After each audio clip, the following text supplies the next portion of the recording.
Okay, now we're ready to actually rehearse some of that passage. So we're going to start at bar 38 again. And it starts with this unbelievably creepy and mysterious figure in the strings. It's just a semitone, it's the Jaws pattern. Now it's marked 3 Ps, so you need to play unbelievably quiet if you're a string player here. You're just setting the scene for everything else. And it will be by the time that the solo instruments come in that you drop even less. So I would suggest over the fingerboard, so it's quite a flautando-y sort of sound. So, and just a single hair. So you're going to tilt the bow to the extreme. And then rather than it being a stop note of, that's very dead, that sort of sound, there's a little bit of movement in the bow despite the dynamic. So you need a little bit of a U-shaped bow, that sort of shape. So we're going to get a 1, 2. It's a march, and the temptation will be to rush. So in your head, you've got to go 1, 2, 3, 4, 5, 6, 1, 2, 3, 4, 5, 6, whichever your notes are. The violas only play on the downbeat, everyone else plays on the half bar as well.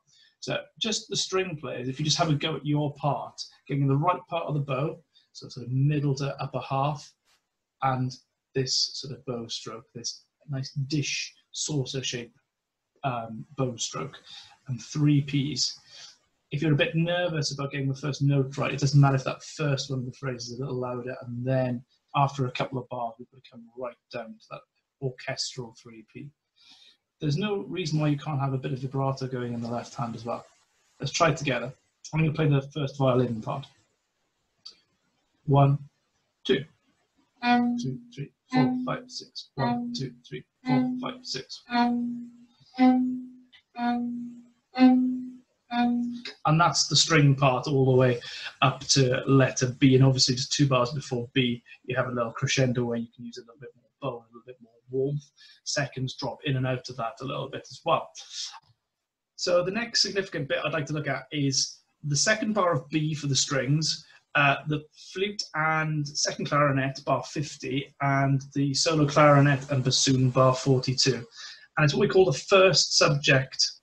It is particularly understated and mysterious initially, and then it becomes a lot more confident and confirmed as the movement progresses. So it's meant to be in the distance somewhere, it's meant to be quite a way away, so it doesn't need to have too much focus of sound. It has to have that air of mystery about it. Rhythmically, it is a dangerous one for rushing. It's because of a series of ties in the melody. So if I sing from the second bar of B, it goes like this. Da dum da dum da da da da dum da dum da dum da dum da dum da dum da da da da dee da da da dum da dum da dum da dum. And there's little swells in that melody just to make it a little bit more dramatic and just to point to the important bits. The danger bar is bar 60 for the strings. We have this rhythm. Bum, ba bum, ba bum, ba bum. And what tends to happen is we tend to compress the tie and the dotted note, and then suddenly the semiquaver comes in too soon and the whole thing starts rushing. So what I'd like you to do for the moment is to not play the ties, so we can actually articulate tied quavers. So anyone who has that melody, and you have it in different places, and if you play a different part, the ones I've just named, and you can see this melody coming up, even if it's in a different key, it doesn't matter. I won't sing this time, I'll just conduct.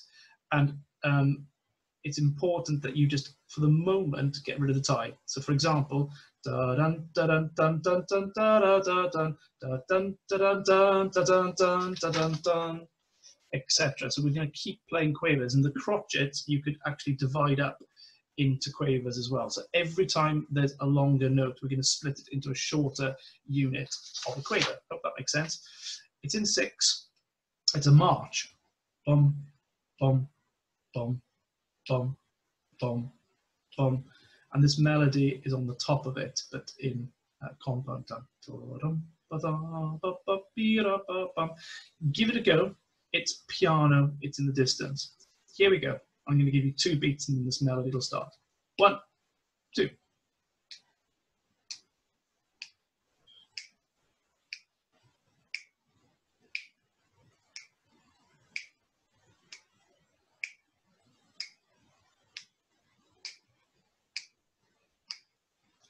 Okay, and that gives you a little flavour of that melody. And if you're a string player, again, you want to have tiny bows.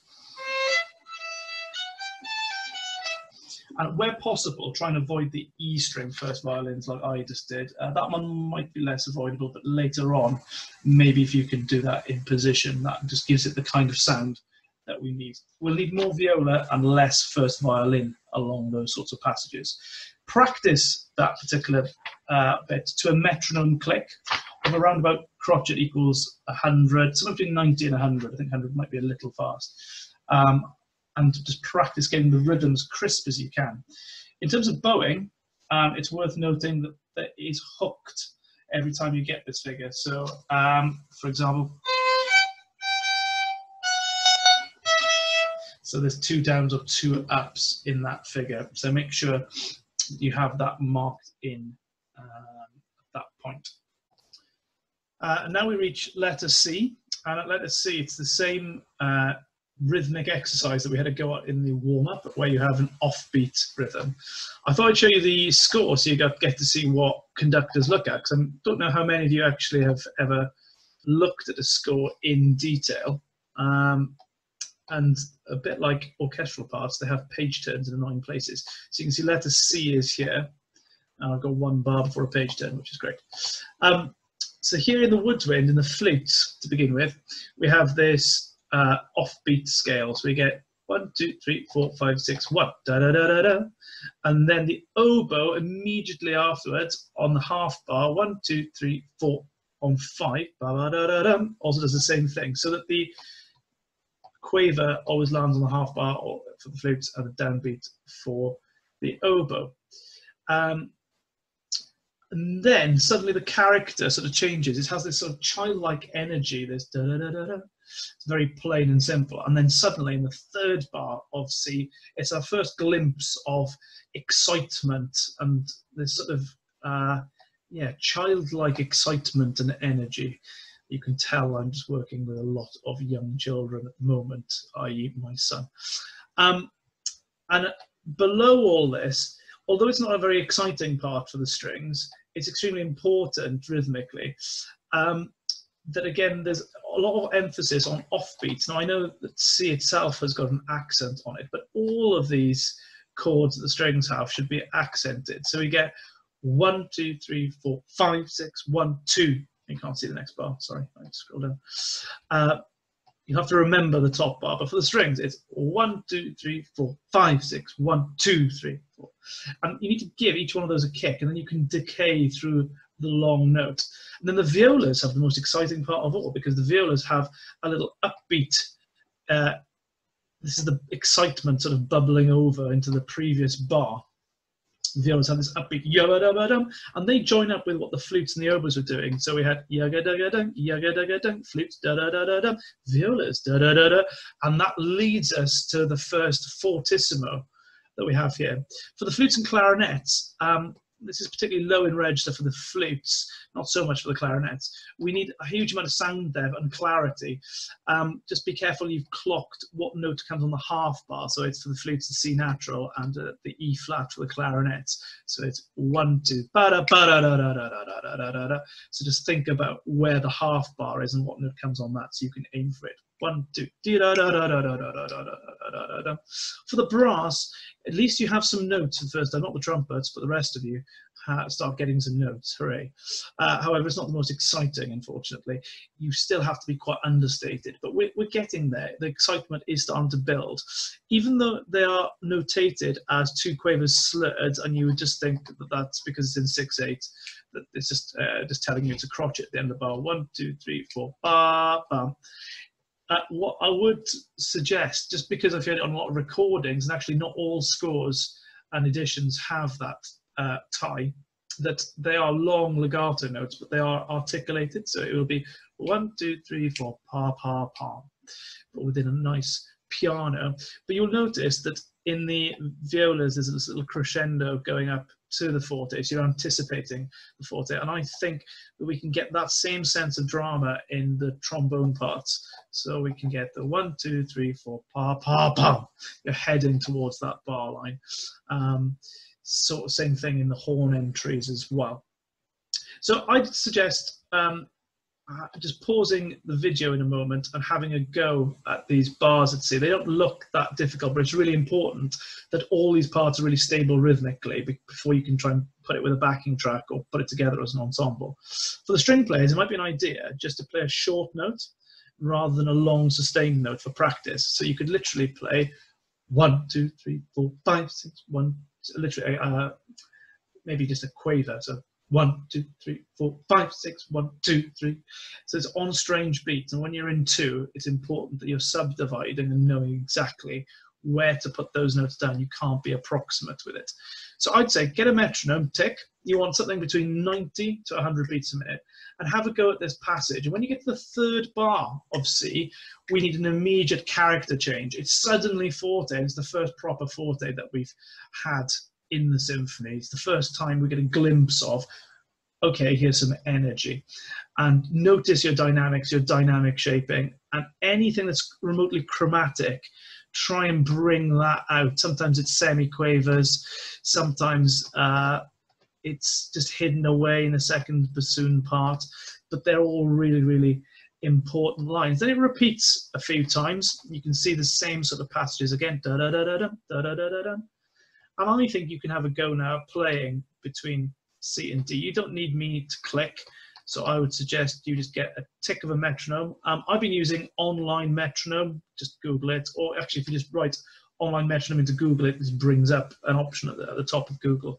And yeah, set the metronome somewhere between 90 and 100, maybe 90 would be best. And that's the kind of feel we're going for there. Violas and cellos can really go for this here, and basses. That's quite a hard bit that we'll have a look at in sectionals, and for the first as well, we'll have a little look at this run up to D in your first sectional. So have a go now at playing C to D at a steady tempo and pick up on some of the things that I've suggested. And then we reach letter D, where the excitement ramps up significantly again with the entrance of the brass, and suddenly the dynamic is also considerably stronger as well. So you'll notice at D, the fortissimo dynamic. I'd still like this to be very, very punchy in terms of its rhythm. So it's got to be very marcato and staccato. Bam, ba bam. Make sure that the quaver that you play at the end of it is short as well, and that it doesn't rush. And then equally, to mark the next hit point, we're heading to the next fortissimo. This forte in the trombones and also then in the horns can have a crescendo to the next hit point, and maybe start with less of an attack and grow through that note. In the flutes and clarinets, it's the same sort of passage that we had at C, but now we're joined by the first violins and second violin, and we're dovetailing. That means that as one part is finishing, the other part is continuing. So you get a continuous set of semiquavers, but different instruments contributing to that. So I just want to show you what that sounds like. So I'm just going to play the MIDI track and just highlight that little bit by just using Sibelius. Yeah. So you might not be able to see the flute and oboe staves, but you'll be able to see the first and second violin tracks. So you can follow that and follow where your part fits in. And everyone else, if you just follow your part and imagine it in the context of what you can hear as well. This is the bar before D.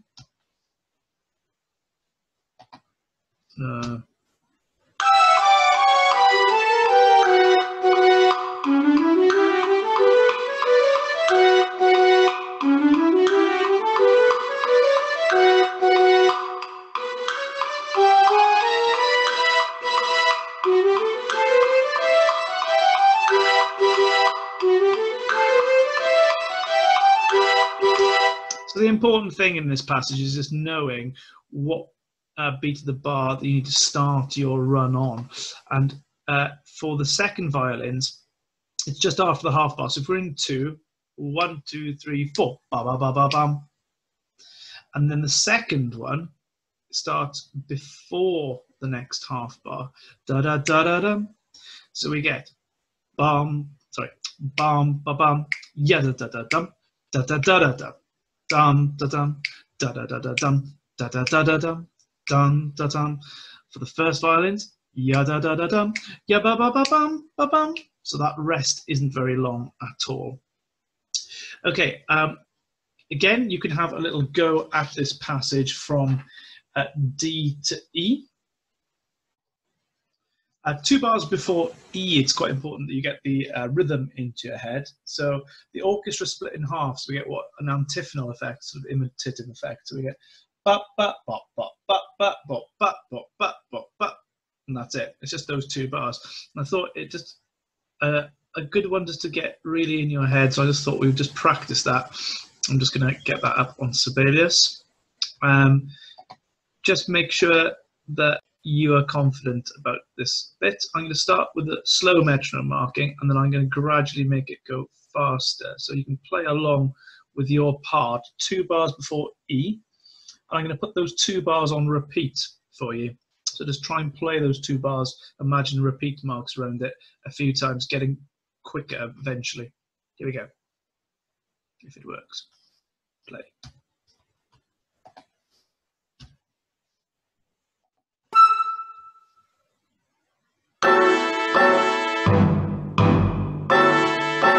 A bit quicker.